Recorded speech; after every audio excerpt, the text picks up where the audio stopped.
Well, Les, we're here at your property at Tamil and Colbilly. Colbilly. Yeah, and there's horses out there, and you had a big fire through here not long ago, so you've had to rebuild, and you built all this house yourself. Yeah. True. Yes. And but it's more than just a property, and more than just horses and things. But you've got a story, and we're going to find out about that today. Sure. But it has to do with a group called the Bush Missionary Society. Bush Missionary Society. Missionary Society. And you said that it's the longest serving Absolutely. missionary society in Australia. 1856 it started. It began the same year as the Anglican Home Mission Society, but they actually started some months after the Bush Mission. Okay. So you claim to be the earliest, and It is. It's fact. yeah, fact. And so what was their goal? What were they? Who were they? Yeah. So the goal is to further the scriptural knowledge of Jesus Christ without reference to sectarian differences. Okay, so didn't matter what brand you were, No. No. just to hear the good Yeah. news. Yeah. To take the Bible into the bush and to proclaim the gospel through the faithful teaching of scriptures, and calling men and women to repentance and faith really was what it's at the centre. So mid-1800s. So the bush, I mean, the borders of the bush have shifted too, haven't they? I mean, you were saying earlier that it started on the edge of Sydney, basically. It started in Castlereagh Street, Sydney, and with 8 young men who had a conviction they wanted to take the gospel to the bush. And they used to go out as far as I said, Coogee in the east and Five Dock in the west. Yeah, amazing. Yeah, and it was really about distributing tracts and talking to people about Jesus Christ and the importance of knowing him. The work quickly spread to Western Sydney and throughout Victoria and Queensland because they could see a real need from people from a rural background to hear and understand the gospel. And there's some interesting stories. If I can tell you one quickly. One of the bush missioners was working in the irrigation area, the Murrumbidgee irrigation area, and he'd been sent out there, and a number of the local clergymen complained. So went back into head office in Sydney, and so they recalled the missionary, and they said, we've had some problems brought to our attention about the sort of things you say. Can you tell us what's going on? So he told them that he was going into the pubs and visiting farms and distributing Bibles and tracts and preaching the gospel. And it was ruffling some feathers from some of the established clergy. So they gave him a pat on the back and sent him on his way again. So it was that kind of thing that they wanted people to really hear about the forgiveness of sins. Now, they were going to probably areas where it was very hard for the church to actually sustain clergy out in the bush, and a lot of them didn't know how to manage the bush. So it was a big challenge, wasn't it, to cover a huge area? Yeah, and that was their unique calling. Wherever there wasn't a clear evangelical voice, they wanted to make sure that they visited every farm, they wanted to visit every school, they wanted to be part of every community, as best as they were able, and as of course it was on horseback in those days. So you said they didn't just show up with a tract, but they got in and rolled their sleeves up as well? Oh, yeah. I mean, that's all part of their effective witness, that they wanted to be a help to people, make a difference in their lives. And do a bit of shearing or mustering or whatever? Well, they did whatever they could.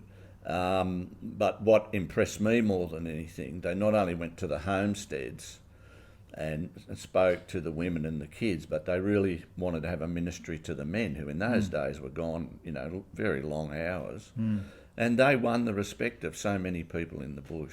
So it's pretty hard to muster men out of the bush into church buildings at any time, but it must have been much more difficult then. Yeah, but that was their calling. That was their target. Yeah. They knew that people were not involved in local churches like they may be today, or they were years ago. They wanted to reach everyone with the gospel.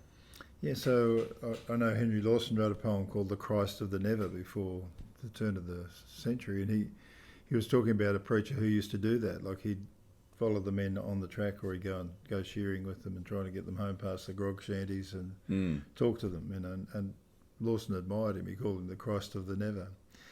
So yourself, like going back here, I mean, you're an unlikely person to go with a Bush Mission Society because you're a surfer. How did that happen? I was courting a young lady at Maroubra some years ago, and I had an ache in my soul, and I was always sort of had this interest in some sort of spiritual truth. I didn't grow up in a Christian home. Mum and Dad were God-fearers. And after one Sunday of being with this young lady and coming home, getting ready for work the next day, I went past a church. I was a keen motorbike rider, still am. And I saw one of those little signs out the front of a church. And I thought, I'm going to go in and see what it's all about. So I walked in, and the preacher was preaching from the book of Acts, where the magicians took their books and they took their magical arts and they publicly burned them. And he said on that night, you know, it doesn't matter where you've been or what you've done, the blood of Christ is sufficient to cleanse and save. And I thought, that's what I need. Really? Wow. So it was like an altar call. So you just walked in off the street? I just walked in off the street. They took my helmet and my jacket and come on in, and I sat down there, and I really loved it. And I went to work the next day, and I said to my boss, they were Salvation Army officers, and I said to them, I became a Christian last night, and they gave me a Bible. And he said, read it. So I started Genesis chapter 1, and I just kept reading until I got to the end of Revelation, and that was the first time I'd ever read the Bible. And yeah, that's a long time ago. I was 18. Wow. And you're still surfing? Still surfing at 65. Yeah. It might not be as pretty as it once was. So what's your favourite, left or right-handed? Oh, well, I'm a natural footer, so I like going right, but I like surfing on my backhand. There's a picture on the wall up there, a nice wave there. Where was it? Pambula. Pambula, yeah, and the others are just up here in Ulladulla, Potholes. Shredding it there. Yeah. Yep. Yeah. So you still love the surf. So, but to go bush, like that's. I mean, you're obviously in a bush setting here, so you love horses and all that sort of thing. So the bush is present everywhere, really. Yeah. Well, see, my father was a keen horse rider, and where I grew up, I still remember the stables. And Dad retired here. I was still a teenager, and Dad retired here, and he got himself a horse, which he really loved. And so, you know, I guess my experience was mainly due to my family roots. So the Mission Society, the Bush Missionary Society, it's fairly independent, isn't it? Like it's funded independently, is that correct? Absolutely. Yeah. There's listening to you talk, there's a very strong independent streak in this movement, which is very Australian. Like we want to pay our own way. We're not going to be sort of going around with a handout, looking for a handout. Tell me that story. Where did that come from? Well, the mission was supported by a lot of city churches years ago, but things, I think, theologically started to change from the 50s onwards, and some of the things that were valuable in terms of sound theology, I think there was a time of perhaps, you know, a bit of give and take. And so the mission found itself struggling. So Reg Lawler, who was the treasurer at the time, he discovered that there was land on the south coast up for grabs, because the government was very pro-Christian activity in those days. And so he came and he bought that block, the 5 acres at the top on the highway there at Burrill Lake, and it was just a bush block. And he was a man who was crippled with polio, and he found it very hard to get around. And he and his wife never have kids, but she got on the tractor and the mattock and, you know, grubbed out stumps and things like that. And they actually got 2 rooms up, which provided an income to keep missionaries in the field. But the amount of missionaries in the field decreased because the costs were rising and the income was decreasing. So how many do you reckon, at its maximum, how many people were involved, would you say? From memory, in the field there were about 5. So it's always been a small show, but it's been a very determined show. Like, I heard a story, and I haven't seen it documented in print, but they spoke about the Clarence River being in flood, and one of the missionary guys wanted to get to the other side, to the farming community. So he put his clothes in a bag and swam across the Clarence. That's the first swim. In flood, Okay. got dressed on the other side and visited the farms until the flood went down. Yeah. And I just admire that kind of conviction. Yeah. If I can use the word, that sort of biblical masculinity. Yeah. And so that's basically what happened. So with the Pines, it became, because tourism was developing, they were able to generate an income by people coming, providing accommodation, and so the income started to increase. Yeah. And you run camps there and things for kids and all that sort of stuff. Yeah, well, it started there in the 50s, and it developed. And of course, church house parties and church camps were becoming more and more popular, and because the highway was improving, so that really developed. And then they got the block down on the beach, so it's 2 blocks. It's 5 acres up the top and 7 down the back. And when they got the block down the back on that beautiful beach, that's when it really started to take off. So they put a conference centre in, because what was happening was that the costs of keeping a missionary in the field were increasing, and they discovered that many churches were coming into country areas, and they decided that they would put up a facility where the gospel could be taught locally. And they brought 2 young guys from New Zealand Bible College, and they came and worked from this site, and they worked all the country areas around here. So they ran Sunday schools, they went out to all the log cutting communities where all the sawmills, I mean, there's 100 odd sawmills just in this local area here.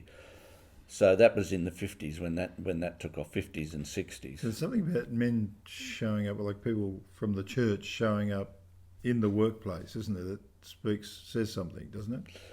Yeah, I think it's that credible witness of we want to be part of your life and your community. We want to contribute to it. We're not here just to win, your acceptance of the gospel. We want to be part of, well, the gospel does. It renovates culture, doesn't it, wherever it goes. The whole life, yep. Yeah, it changes the way people work on farms, responsibility. It changes the way people see community life.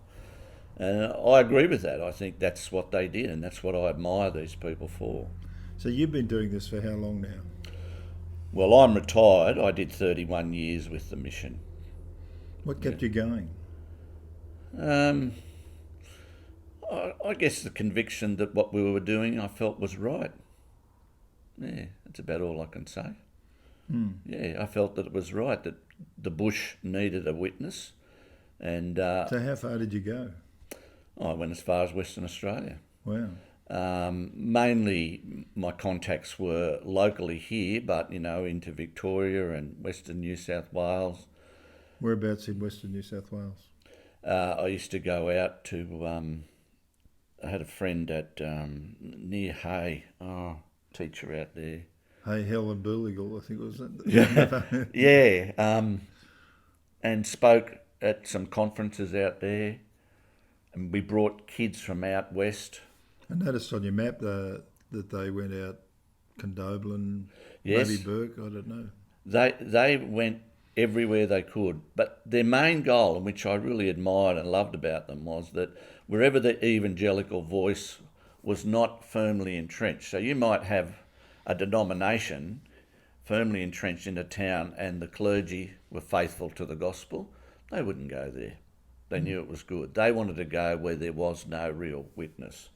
They wanted the support of the local clergy, if you like, but if they didn't get it, they weren't worried. Okay. And I kind of like that sort of thing. Yeah.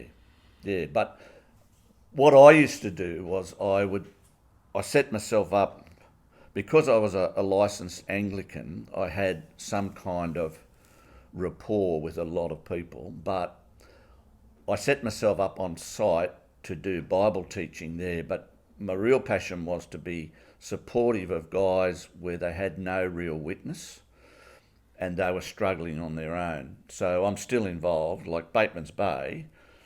The church has the moderator at Moruya, but he's got a service, Bateman's Bay, no pastor, Moruya, Churros and Narooma every Sunday.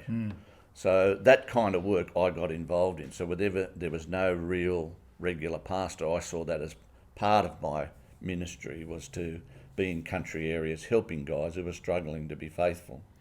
It's interesting that I think Australians probably don't realise, and they can underestimate the efforts of, you probably fly under the radar, that groups like yourself who've put in long miles, long hard days sort of travelling and getting to all these remote places, out onto properties and farms. I know the Salvos and all sorts of people, Bush Brothers have done the same thing. It's probably a hidden history in Australia. They don't realise the big effort that was made to go to the most remote places and touch the lives of people nobody else would get to. That is exactly what the Bush Mission targeted, is what they did. And I really hold those guys, as I've read their stories over the years, in high esteem. They're to be greatly admired. I mean, my work was relatively easy. All I had to do was clean up a place and keep the work going. But these guys were real pioneers, men of substance. And put in the hard yards. Oh, they did, yeah. And, they had nothing. They went out on horseback with a pack horse, and then they got their first wagon, and they went out in their old wagon, and they worked the countryside. And, the face of Australia was changing rapidly, in post-war period. And unfortunately, a lot of that work... When you say post-war, you mean post-First World War? Like Yeah, 30s? Yeah. There was great changes, as I read their history, but their conviction remained the same. And I was, honoured for 31 years to be part of the work. And I guess that's why when I was offered to work overseas as part of my work, the Bush Mission allowed me to go. So where did you go? Well, I started in Siberia, and... Well, that's an obvious direction. That's certainly Bush outback. But Paul, I loved it. I really felt that, 26 years ago when the offer was made, would I join the team, I really felt that this is what God had raised me for.